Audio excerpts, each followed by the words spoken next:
If you're a Harry Potter fan, give this video a like, and if you haven't subscribed to me, you can subscribe to me right now. Go click the subscribe button. What's up guys, today is Wednesday, which means #Book Wednesday, and a day in the week where I talk to you guys about books. On Monday, the 26th of June 2017 would mark the 20th anniversary of Harry Potter and the Philosopher's Stone being first published. That is amazing. That means I feel really old.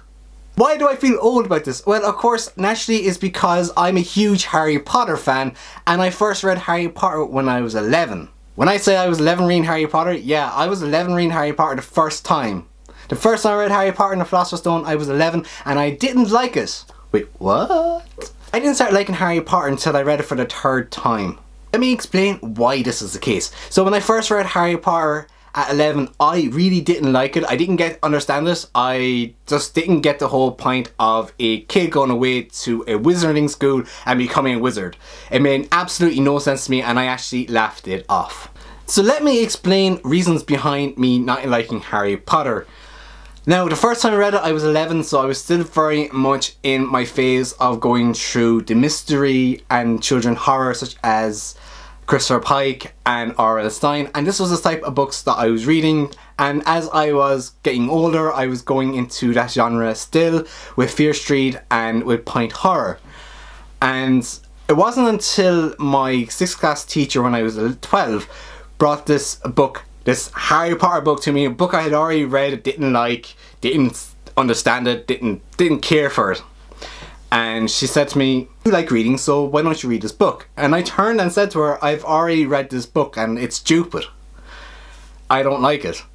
And then she goes, "Read it again and write a book report for me, and then tell me why you don't like the story." Naturally, I'm a perfectionist at heart, so when it comes to not understanding something, I will take 4 or 5 stabs at it before I get a full understanding of it. So when it came to Harry Potter, I was already struggling with reading, and I used to stop and ask someone, how do you pronounce certain words, as it was. And there's a lot of big words in Harry Potter for a kid's book, and especially when you're struggling with reading, it can be off-putting as well. But eventually, a friend of mine in school also was reading Harry Potter, so we ended up discussing the story of Harry Potter, and he ended up telling me how to pronounce certain words. I started to understand the story a little bit more on the second read, and this is while I was doing this book report for this teacher. I started to kind of get to like it. And before I finished my book report, I had read it a third time, and at this stage I had fallen in love with the Harry Potter series, and especially this book, because there were certain things in the story that were relatable.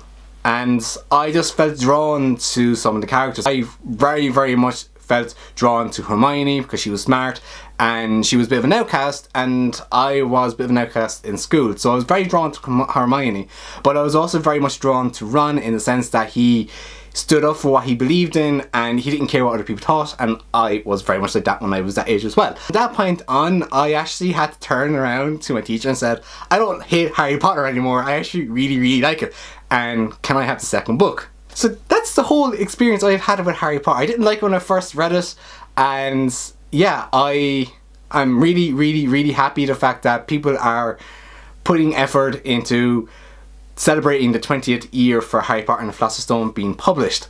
And for anyone who has not seen the new editions for the Harry Potter and the Philosopher's Stone, they're absolutely beautiful. They're going to appear right here. And I'm actually edging towards the Gryffindor one because that's the house I associate myself more so with. As a kid, that's where I associate myself with, was Gryffindor. But in all fairness though, Harry Potter was an amazing story. J.K. Rowling came up with the idea of Harry Potter on a train journey to Scotland, and she started creating the Harry Potter universe while in Scotland. And this is reasons why Hogwarts is actually based in Scotland, is because of her connection to Scotland. But this is also where she came up with the full description of how things should be and look, and everything in the stories was in Scotland. And you got to pretty much admire her for her creativity when it came to the world of Harry Potter. Now, a lot of people do criticise her writing style of Harry Potter because it's not good, and I don't care about the writing style. If the story itself is good, the writing doesn't have to be all that good. And it's opened up a world of reading to a lot of people. It got a lot of people back into reading. There's adults that got back into reading Harry Potter to their kids and got back into reading, and because of Harry Potter they open up a world of imagination to their kids and to themselves once again, something that they probably had forgotten about. One thing I really admire for J.K. Rowling with the Harry Potter series is the amount of books she has sold.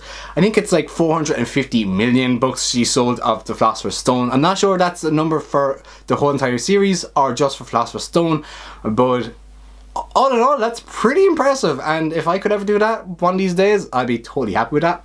Also, Harry Potter has been like translated into 79 languages, which is amazing as well.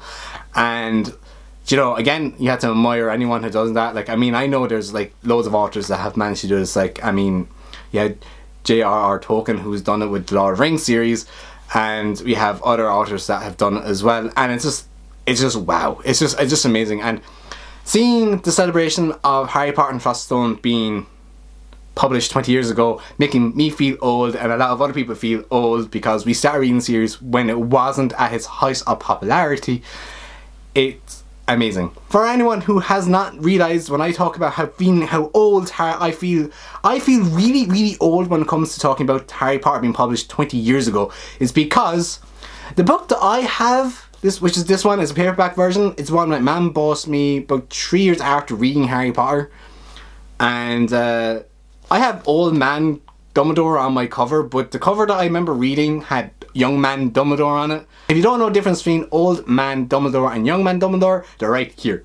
Young Man Dumbledore is on the kind of first early editions of the Harry Potter and Philosopher's Stone, whereas Old Man Dumbledore is on the version I have, and the newer books is because the illustrator at the time put young man as for Dumbledore when Dumbledore is actually technically an old man, so it makes more sense to have Old Man Dumbledore. But yeah, I really want Old Man Dumbledore cover because that just brings me back to when I first read Harry Potter series. Anyway everyone, if you like this video, please give me a good like. If you're a Harry Potter fan, give this video a like. If you belong to Hogwarts or Ilmori, give this video a like. As always everyone, I want to know exactly what house you belong to, so I want you to comment your house down below, whether it's the Hogwarts house or Ilmori house, or if both, and comment them down below. And if you do comment, I'll let you know what houses I belong to, especially since I've already said I'm Gryffindor, but I will let you know what my Ilmori house is.